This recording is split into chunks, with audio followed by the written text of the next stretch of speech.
nama gue Putra, dan video ini merupakan rangkaian dari perkenalan kita dengan bahasa pemrograman Swift. Di episode sebelumnya kita sudah berkenalan dengan bagaimana cara mendeklarasikan nilai sebagai konstan dan variabel. Kita juga sudah mengetahui tentang data type primitif seperti string, integer, double, dan boolean. Dan untuk episode kali ini kita akan coba bahas tentang array, dictionary, sets, dan enums dan type annotation. Oke, kita langsung saja berkenalan dengan array. Array di sini adalah sebuah cara kita menyimpan elemen dalam set of collection, di mana array ini menyimpan elemen secara berurutan dan kita bisa menyimpan elemen apa saja. Sebagai contoh di sini gue bisa bikin sebuah colors diawali dengan kurung siku di depan dan kurung siku di belakang, dan elemen kita misalnya di sini string dan dipisahkan oleh tanda koma. Dipisahkan kembali oleh tanda koma. Oke. Yang kita miliki di sini adalah array of string. Nah, untuk melakukan akses terhadap array, kita bisa melakukan pembacaan menggunakan kurung siku juga. Misalnya kita ingin melakukan print terhadap elemen dengan indeks ke-1, maka kita bisa buat seperti ini, yang apabila gue coba run di sini akan mendapatkan output green, karena green merupakan elemen dengan indeks 1 pada array colors. Begitu juga kita bisa mengakses elemen dengan indeks 0 yang akan kita dapatkan output red. Nah, namun pada array kita harus berhati-hati untuk tidak memasukkan indeks yang lebih besar daripada indeks maksimal yang dimiliki oleh array. Pada array colors yang gue miliki di sini, indeks maksimal dari array ini adalah 2 yang akan bernilai blue. Maka apabila gue coba masukkan indeks 3, maka yang akan didapat adalah fatal error atau runtime error yang disebutkan bahwa di sini indeks yang kita coba akses di luar jangkauan. Oke. Kemudian array juga bisa menyimpan nilai-nilai di luar dari string. Kita bisa juga menyimpan sebagai integer, misalnya di sini gue bisa bikin numbers dia 1, 2, 3, 4 seperti itu misalnya, atau misalnya di sini kita urutannya juga bisa random ya, 5 misalnya.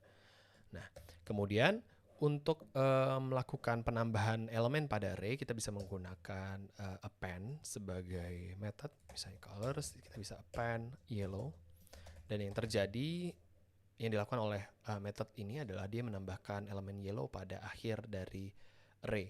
Yang apabila gue coba print di sini colors, maka kita akan mendapatkan output. Maka kita akan mendapatkan output red, green, blue, dan yellow karena yellow telah ditambahkan pada line ke-6. Seperti itu. Selain menambahkan elemen, kita juga bisa melakukan removal atau penghapusan terhadap elemen. Yang kita butuhkan adalah method remove, dan parameternya adalah indeks berapa yang kita ingin remove. Misalnya di sini gue ingin melakukan remove pada elemen ke-1, yaitu green.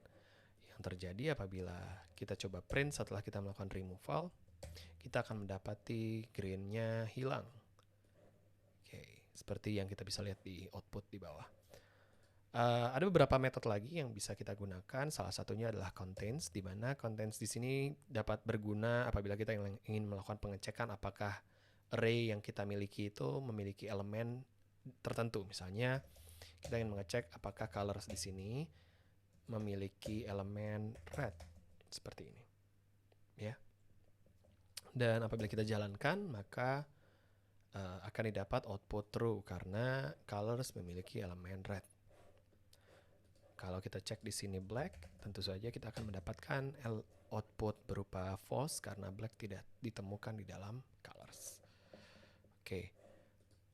Selanjutnya kita akan berbicara tentang dictionary. Dictionary di sini adalah sebuah wujud dari hash table di bahasa pemrograman Swift, atau hash map, mungkin beberapa teman-teman mengenalnya sebagai hash map.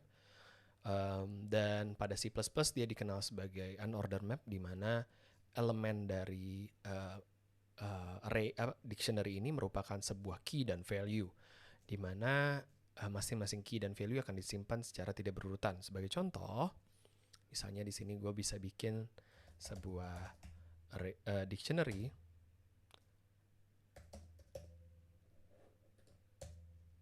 yang akan bernilai misalnya Budi dengan umur 17, Sari berumur 18. Nah, apabila coba gue print di sini,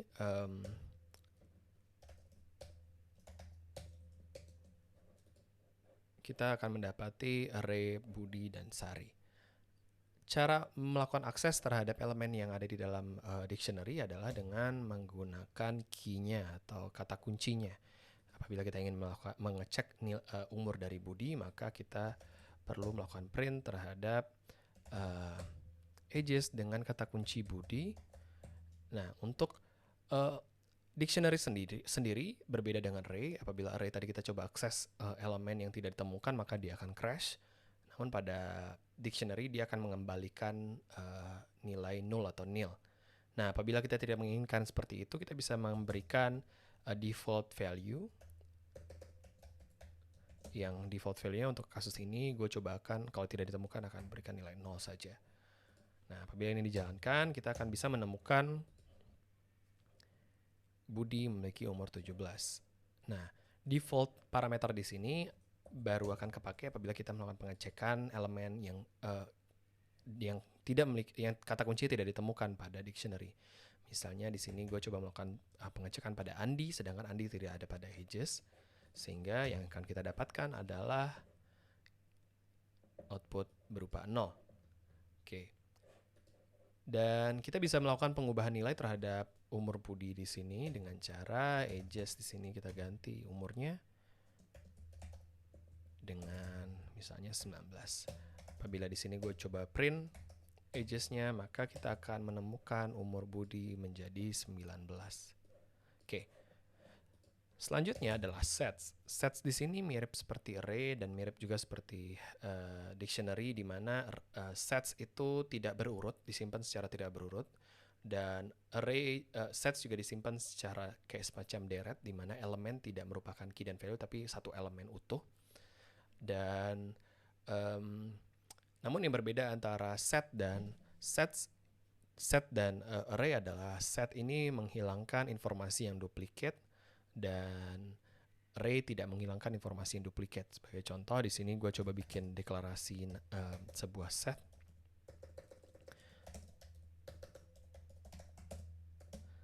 Di mana set merupakan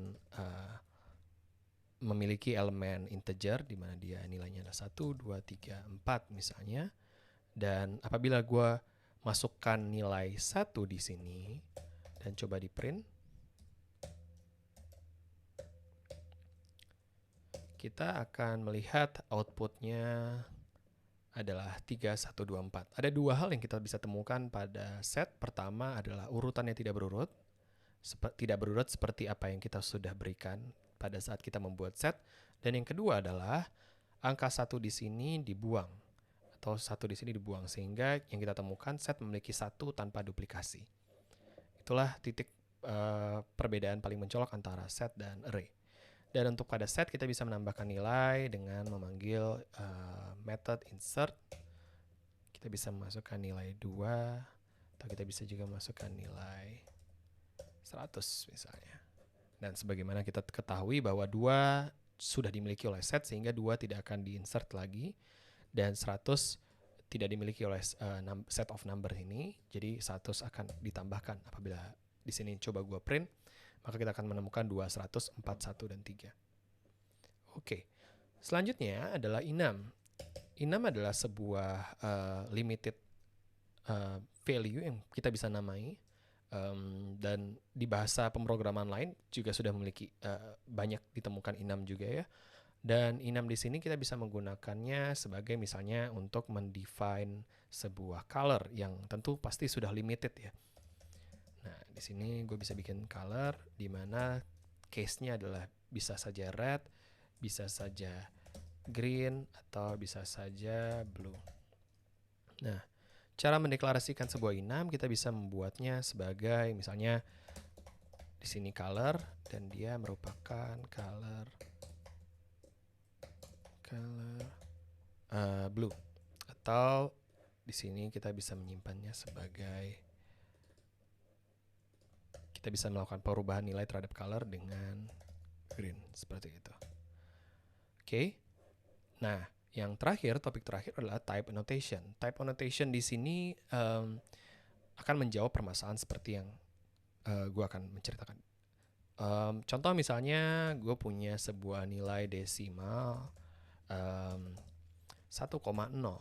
Nah, apabila gue coba option klik di sini, kita bisa lihat definisi desimal adalah sebuah double, nilai yang disimpan sebagai double. Namun apabila kita ingin menyimpannya sebagai float, kita perlu menggunakan explicit type annotation setelah penamaan variabel. Sebagai contoh, di sini kita bisa tambahkan titik 2 float, maka yang kita lihat adalah desimal di sini disimpan sebagai float. Type annotation explicit ini juga berguna untuk ketika kita ingin mendeklarasikan sebuah dictionary atau array yang kosong. Karena pada saat kita mencoba deklarasi array yang kosong, compiler tidak paham elemen apa yang akan kita simpan di dalam collection array kita tersebut. Sebagai contoh, misalnya di sini gue ingin membuat names dan gue ingin membuatnya sebagai array kosong saja. Namun yang terjadi adalah compiler akan bilang bahwa kita butuh explicit type untuk empty collection. Nah, caranya adalah kita bisa mendeklarasikan names di sini sebagai array yang akan menyimpan string. Dengan begitu, kita bisa menyimpan array of string ini sebagai empty array. Nah, begitu juga dengan dictionary, apabila kita ingin menyimpannya sebagai dictionary kosong, kita bisa membuatnya seperti ini. Namun, compiler akan memberitahu kita bahwa dictionary kita butuh explicit type. Dengan begitu, kita bisa menambahkan dictionary kita sebagai string ke integer, misalnya seperti itu. Begitu juga dengan set, kita bisa membuatnya sebagai set of string, seperti ini. Dan type annotation ini bisa kita gunakan di saat kita butuh, seperti kita ingin memastikan data type-nya sesuai sama apa yang kita deklarasikan, atau untuk type safety terutama. Oke, hari ini di video kali ini kita sudah membahas tentang array, dan kita sudah membahas tentang dictionary dan set. Kemudian ada enum juga, dan bagaimana cara kita menggunakan type annotation untuk menyelesaikan masalah-masalah pengecekan type terutama. Itu saja untuk episode kali ini. Sampai jumpa di episode berikutnya.